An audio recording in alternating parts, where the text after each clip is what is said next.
Lecture du livre de Ellen G. White intitulé L'histoire de la rédemption. Chapitre 22. La mort de Moïse. Ce chapitre est basé sur Deutéronome 31 à 34.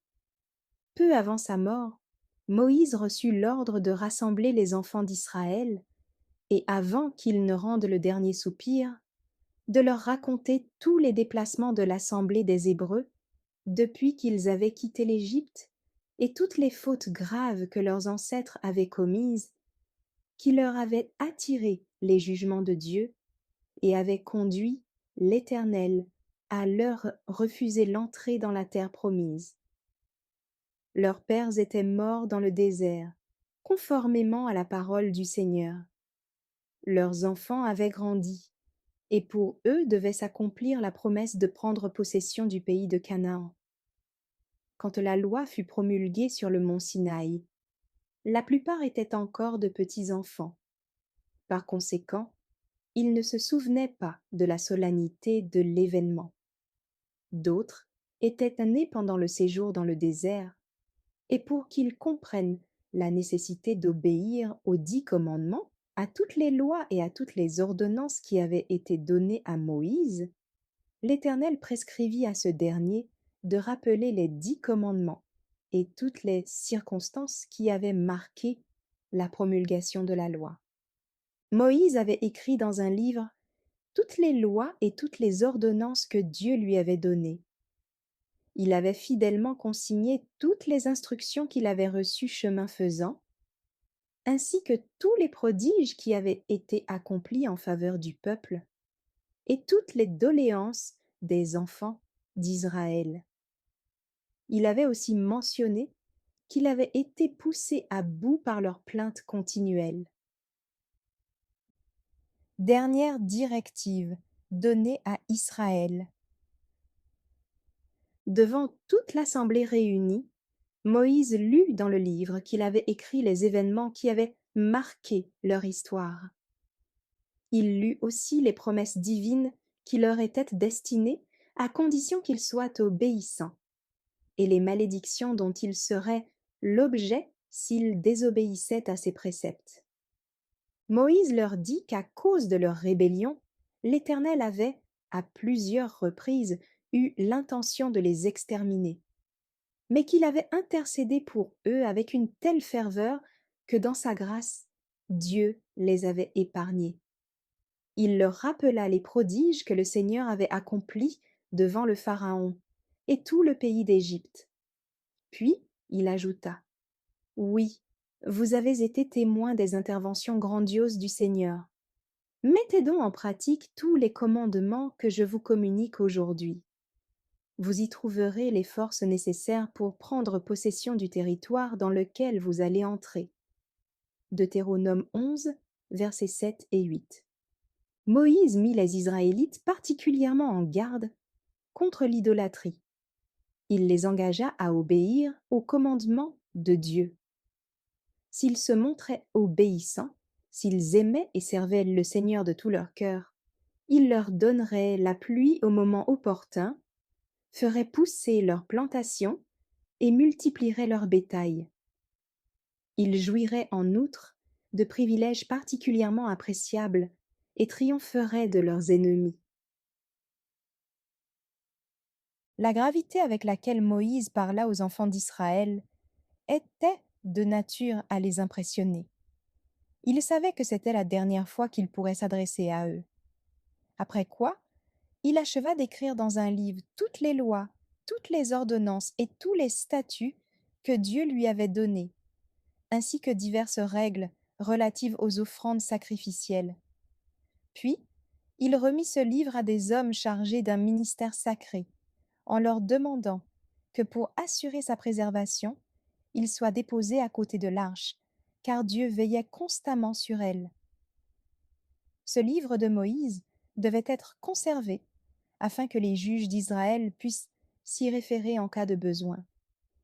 Un peuple sujet à l'erreur interprète souvent les exigences divines selon ses propres désirs. Aussi, le livre de Moïse devait-il être placé dans un lieu particulièrement sacré pour que l'on puisse le consulter dans l'avenir. Moïse conclut les dernières instructions destinées au peuple par un message puissant et prophétique, à la fois pathétique et éloquent. Sous l'inspiration divine, il bénit chacune des tribus du peuple. Dans ses dernières paroles, il mit l'accent sur la majesté de Dieu et le prestige d'Israël, qui serait maintenu s'il obéissait à l'Éternel et s'appuyait sur sa force. Mort et résurrection de Moïse. Des plaines de Moab, Moïse monta sur le mont Nebo, au sommet de la Pisga, qui est à l'est de Jéricho.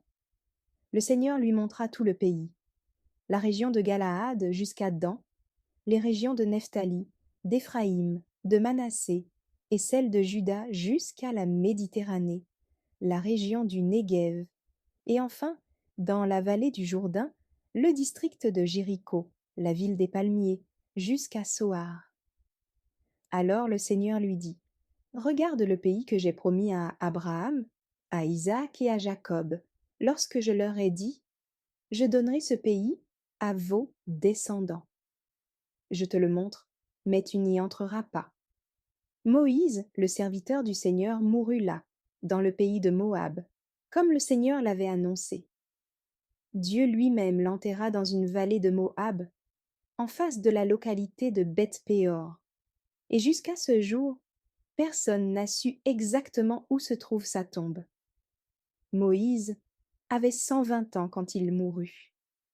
Pourtant sa vue n'avait pas baissé et il était encore plein de vitalité. Deutéronome 34, versets 1 à 7.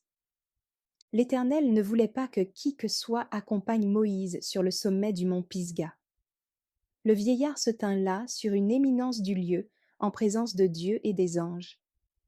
Après avoir contemplé Canaan avec satisfaction, il se coucha, tel un guerrier épuisé, pour se reposer.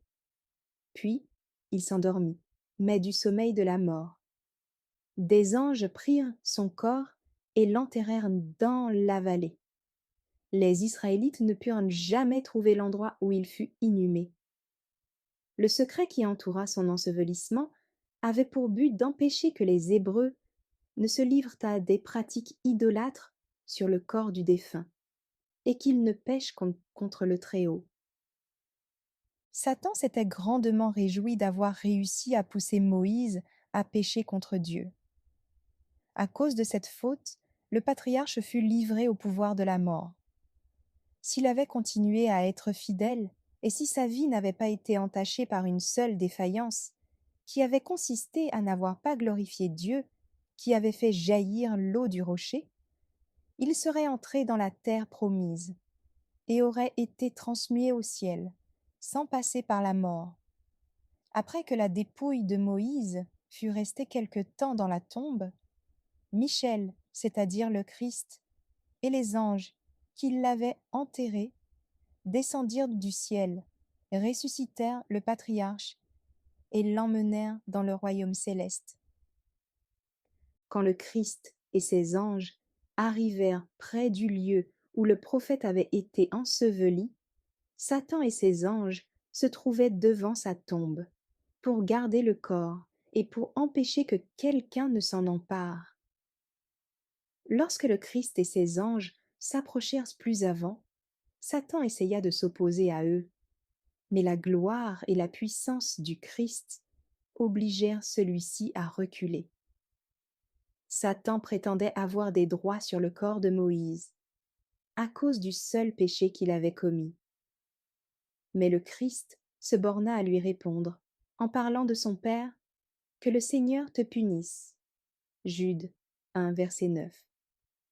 Le Christ dit à Satan que Moïse s'était humblement repenti de la faute qu'il avait commise, qu'il était désormais sans tache, et que son nom restait inscrit en bonne place sur les livres du ciel.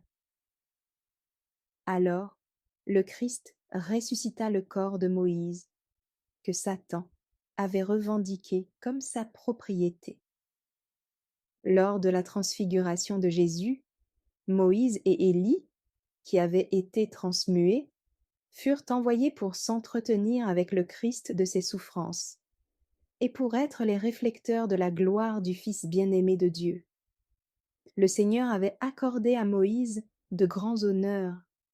Il avait eu le privilège de parler face à face avec l'Éternel, comme un homme parle avec son ami. Dieu lui avait révélé sa gloire suprême, ce qu'il n'avait fait pour aucun autre mortel. Merci d'avoir écouté cette lecture. Si vous avez des questions ou des remarques sur le thème abordé, n'hésitez pas à les partager dans les commentaires et notre équipe ne manquera pas de les considérer. À bientôt sur lereste.org.